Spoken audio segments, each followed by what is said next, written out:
मला खरं तर सुषमाताईंचं अभिनंदन आणि थँक्यू म्हणावंसं वाटतं, कारण त्यांनी अगदी छोटासा एक 10-20 सेकंदचा व्हिडिओ एडिट करून त्या ठिकाणी तो व्हायरल केलेला आहे। त्यांनी माझा पूर्ण व्हिडिओ कदाचित बघितलेला नाही, परंतु महिलांपर्यंत त्यांनी माझं म्हणणं महाराष्ट्रभर पोचवलेलं आहे। माझं म्हणणं त्यामध्ये मराठी भाषेमध्ये स्पष्ट मी उल्लेख केलेला आहे की महागाई वाढलेली आहे, महागाई वाढलेली आहे असं या ठिकाणी सगळे विरोधक ओरडत आहेत। आणि महायुती सरकारने जी लाडकी बहीण योजना लागू केलेली आहे त्यामध्ये देऊ केलेले मानधन किंवा जे काही आपल्याला योजनेचा लाभ मिळाला आहे तो एकीकडनं दिला जातो आणि महागाईच्या स्वरूपामध्ये शासन ते पुन्हा काढून घेते।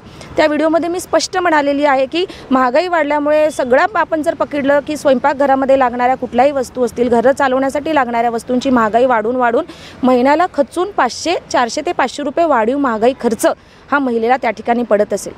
मला दुःख वाटतं की जर विरोधकांना महिना खर्च आणि वाढीव झालेला महागाईमुळे महिन्याचा खर्च यातला जर अंतर मराठी भाषेमध्ये कळत नसेल तर तुम्ही महाराष्ट्रामध्ये मराठी भाषिकांसमोर कुठल्या तोंडाने येऊन मत मागत आहात। तुम्ही पहिल्यांदा तर एकतर विरोधकांनी टीका करणे हे राजकारणाची नीतीच आहे, परंतु हे टीका करत असताना तुम्ही एखाद्या महिलेला अगदी खालच्या पातळीवर जाऊन बोलत असाल आणि एका महिलेचे त्या ठिकाणी जर तुम्ही त्या ठिकाणी टीकास्त्र उचलत असाल तर टीका उचलावी, परंतु योग्य मुद्द्यांवरती आणि योग्य पद्धतीने ते उचलणं गरजेचं आहे। व्हिडिओ पूर्ण ऐकणं गरजेचं आहे। माझा पूर्ण व्हिडिओ माझ्या फेसबुक पेजवर अवेलेबल आहे, त्या ठिकाणी जाऊन तुम्ही ऐकाल तर मी स्पष्ट मराठी भाषेमध्ये बोललेले आहे की येणारा वाढीव महिन्याचा खर्च हा जरी 500 रुपये झाला असेल तरी आपल्या भावाने आपल्याला त्या ठिकाणी 1500ची मदत देऊ केलेली आहे। त्या 1500तले 500 गेले तरी 1000 रुपये आपल्याला त्या ठिकाणी आपल्या स्वतःच्या वापरासाठी शिल्लक राहतात। त्यामुळे मला सुषमाताईंनाही धन्यवाद देऊ इच्छिते की त्यांनी संपूर्ण महिलांपर्यंत, महाराष्ट्रातील महिलांपर्यंत हा माझा मुद्दा पोचवलेला आहे की त्यांनी जो महागाईचा मुद्दा उचलला होता तो महागाईचा मुद्दा त्यांनी स्वतः खोडून काढलेला आहे त्या ठिकाणी। त्यामुळे सुषमाताई तुमचे मनापासून आभार। इथून पुढच्या काळामध्ये देखील सतेज पाटील साहेब असतील, सुषमाताई असतील, हे राज्याचे मोठे नेते आहेत। मी एक सर्वसामान्य एका गावामध्ये नगराध्यक्ष म्हणून काम केलेली असून सुद्धा माझं घर, व्यवसाय आणि समाजकारण या सगळ्या गोष्टी करत असताना आम्ही सर्वसामान्य महिलांच्या दैनंदिन जीवनामध्ये येणाऱ्या अडचणी आणि त्यांना काही आपल्याकडनं मदत होत असेल त्याचा प्रामाणिक प्रयत्न करत असतो। येणाऱ्या या विधानसभा निवडणुकीच्या अनुषंगाने आम्ही महिलांपर्यंत पोहोचत आहोत, त्यांच्या अडीअडचणी त्या ठिकाणी ऐकून घेत आहोत आणि त्या अडीअडचणी ऐकत असताना समोरच्याच एका महिलेने मला हे उत्तर दिलं होतं की वहिनी साहेब की आपण जे विरोधक बोलत आहेत की महागाई वाढली आणि यांनी मदत देऊ केली आणि ती पूर्ण महागाईच्या रूपाने घेतली, परंतु आमचा वाढून खर्च किती वाढला असेल तर 500 वाढला असेल तरी आमच्याकडे 1000 रुपये शिल्लक राहतात।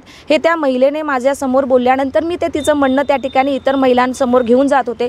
त्यामुळे या महाविकास आघाडीच्या माझ्या सर्व नेत्यांना कळकळीची विनंती आहे, माझ्या महिला या संपूर्ण महाराष्ट्रातील महिला भगिनी जात पात धर्म पंथ न बघता माझ्या भावाने त्या ठिकाणी त्यांना मदत देऊ केलेली आहे। येणाऱ्या 20 तारखेच्या निवडणुकीमध्ये सर्व महाराष्ट्रातील महिला, आता विधानसभा हातकणंगले विधानसभेतील महिलांपर्यंत तर आम्ही पोहोचतोच आहोत, परंतु महाराष्ट्रातील प्रत्येक महिलेला मी आवाहन करते की आपण निम्म्याला निम्मे आहोत। 50% मतदार जर पुरुष असतील तर 50% मतदार आपण महिला आहोत। आपण महिलांनी यावेळेस राजकारणाच्या धुरा हातात घेऊन राजकारणाची त्या ठिकाणी आपल्याला स्थिती जर आपली स्वतःची पलटवायची असेल, महिलांचं संरक्षण असेल, महिलांचं आरोग्य असेल, महिलांना विविध योजना असतील, शिक्षण असेल, तर या गोष्टीसाठी आपण महायुतीचं सरकार मताधिक्याने संपूर्ण महाराष्ट्रभर निवडून आणूया।